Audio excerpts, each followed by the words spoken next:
Hello दोस्तों, welcome to my YouTube channel. I hope कि आप सब बढ़िया होंगे। तो इस वीडियो में बात करने वाले हैं need of a time table. तो जो भी स्टूडेंट सीए, सीएस या फिर सीएमए परस्यू कर रहा है तो क्या उसको एक टाइम टेबल फॉलो करने का नीड है, और अगर है तो आपको टाइम टेबल कैसे प्रिपेयर करना है। ठीक है, तो आज इस वीडियो में हम यही बात करने वाले हैं। और वीडियो को स्टार्ट करने से पहले अगर आपने चैनल को सब्सक्राइब नहीं किया है तो पहले आप इसको सब्सक्राइब करें ताकि आपको इस टाइप कंटेंट मिलता रहे। ठीक है, तो चलो वीडियो को स्टार्ट करते हैं। तो देखो, पहले हमारा क्वेश्चन क्या है, नीड ऑफ टाइम टेबल।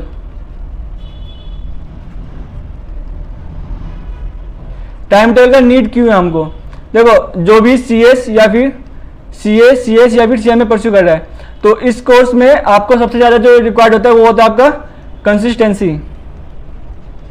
अगर आपके पास ये नहीं है तो आप फिर इस एग्जाम को पास नहीं कर पाएंगे। ठीक है, तो ये सबसे मेन फैक्टर रहता है आपका। तो इसलिए अगर आपको कंसिस्टेंसी चाहिए तो उसके लिए आपको टाइम टेबल फॉलो करना पड़ेगा। ठीक है, तो ये आपका नीड हो गया। मैंने आपको नीड बता दिया कि आपको क्यों टाइम टेबल फॉलो करना चाहिए। बट अब टाइम टेबल को कैसे प्रिपेयर करना है, इसमें एक्चुअली दो टाइप के टाइम टेबल प्रिपेयर होते हैं। प्रिपरेशन ऑफ टाइम टेबल, जो आपका फर्स्ट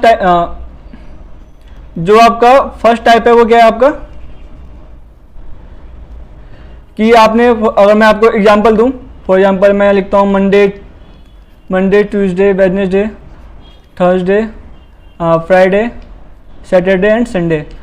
फिर मैंने यहाँ पे लिख दिया डेट। फॉर एग्जांपल अगर मैं मॉर्निंग में स्टार्ट करूँ 9 o'clock से, तो 9 to 11 लिख दिया कि मेरे को मंडे को अकाउंट्स पढ़ना है। देन थोड़ी देर का मैंने ब्रेक ले लिया, 11:30 to 1 कर दिया मैंने कि मेरे को इस पीरियड में लॉ पढ़ना है। तो ऐसे आप मतलब फॉलो करते हैं कि आपने सभी सब्जेक्ट के लिए एक टाइम फिक्स कर दिया कि मुझे इस टाइम में ये सब्जेक्ट पढ़ना है। तो ये एक आपका हो गया ये फर्स्ट तरीका।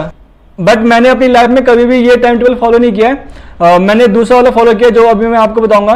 ये मैंने फॉलो क्यों नहीं किया, बिकॉज ये आपका ज़्यादा यूजफुल नहीं है। ये आपका शॉर्ट टर्म में थोड़ा बहुत यूजफुल रहेगा बट लॉन्ग टर्म के लिए दिस इज नॉट बेनिफिशियल। क्यों? क्योंकि देखो, सभी डेज आपका सेम नहीं रहता है, आपका हर दिन डिफरेंट रहता है। तो इसलिए आप एक फिक्स टाइम टेबल को फॉलो नहीं कर सकते फॉर अ लॉन्गर पीरियड। आप ठीक है, अगर आपको शॉर्ट टर्म में इसे फॉलो करना है, फॉर एग्जांपल आपने 5 डेज के लिए या 1 वीक के लिए या फिर 10 डेज के लिए, तो ये ठीक है, आप इसमें आपका काम चल जाएगा। बट अगर आप सोच रहे हैं कि मैं इसको लॉन्ग पीरियड के लिए, यानी कि फॉर एग्जांपल 2-3 मंथ्स के लिए या फिर जब तक आपके एग्जाम है 6 मंथ जो भी है, मतलब मैं बोल रहा हूँ कि अगर आप एक लॉन्गर पीरियड के लिए देख रहे हैं तो आपके लिए फिर ये टाइम टेबल उतना इफेक्टिव नहीं रहता है। बिकॉज आप सभी डेज को सेम काउंट नहीं कर सकते, आपका हर दिन डिफरेंट रहता है। तो आपको उसके अकॉर्डिंग प्लानिंग करनी पड़ेगी। तो जो मैं सेकंड तरीका है जो मैं आपको बता रहा हूँ, तो मैंने हमेशा ये तरीका फॉलो किया है। इसमें आपको क्या करना है, आपको डेली बेसिस पे टाइम टेबल बनाना है,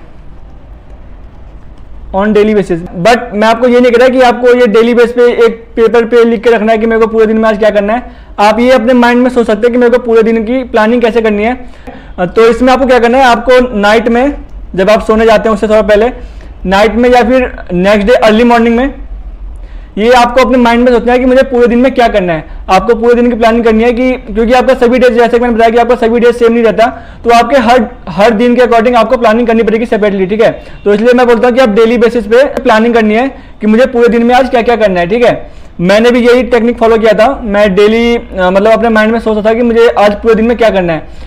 मतलब कि मैं डेली टारगेट लेके चलता था। डेली टारगेट रखना है आपको। देखो, मैं यहाँ पे आपको ये नहीं बोल रहा है कि अगर आपने डेली टारगेट बना लिया तो आप उसको 100% स्टार्टिंग से अचीव कर पाएंगे। ठीक है, ये पॉसिबल है कि आप स्टार्टिंग में सिर्फ 60 to 70% ही टारगेट अचीव कर पाए। बट आपको पैनिक नहीं करना है। ये जैसे जैसे आप इसमें टाइम देंगे आपका इंप्रूवमेंट होता रहेगा। स्टार्टिंग में आपका मे भी इतना होगा, बट जैसे जैसे आप इसको फॉलो करेंगे ये आपका इंप्रूव होता रहेगा 70 to 80%, देन आपका 80 to 90%, फिर आपका पहुंचेगा 95, और एक दिन फिर आपका वो भी आएगा जब आप 100% टारगेट अचीव कर पाएंगे। ठीक है, तो ये आपका मे बी बिल्कुल ही स्टार्टिंग में ये पॉसिबल ना हो, बट विथ टाइम आप इसको इंप्रूव कर लेंगे और एक दिन ऐसा आएगा जब आप 100% टारगेट को अचीव कर पाएंगे। ठीक है, तो ये टेक्निक आप फॉलो कर सकते हैं, आप इसको फॉलो कर सकते हैं। ये आप डेली बेस पे अपना टारगेट बनाइए कि मेरे को पूरे दिन में क्या करना है, एंड देन उसको कंप्लीट करने का ट्राई कीजिए। ठीक है, मेरे से पहले भी कई सारे स्टूडेंट्स ने पूछा है कि हमारा फोकस बन नहीं पा रहा है तो हम इसको कैसे इंप्रूव करें। तो मैं उनको यही बोलता हूँ कि आप डेली टारगेट लेके चलिए कि आपको पूरे दिन में क्या करना है, एंड उसको आप अचीव करने का ट्राई कीजिए। ठीक है, तो मैं आपको भी यही एडवाइस करूंगा। और आपको वीडियो पसंद आया तो इसको लाइक कीजिए, और मेरे को इस वीडियो में इतना शेयर करना था, और बाकी अपने फ्रेंड्स के साथ शेयर कीजिए। आई होप कि ये वीडियो आपको यूजफुल लगा। तो मिलते हैं नेक्स्ट वीडियो में, तब तक आप सभी को thank you and all the best.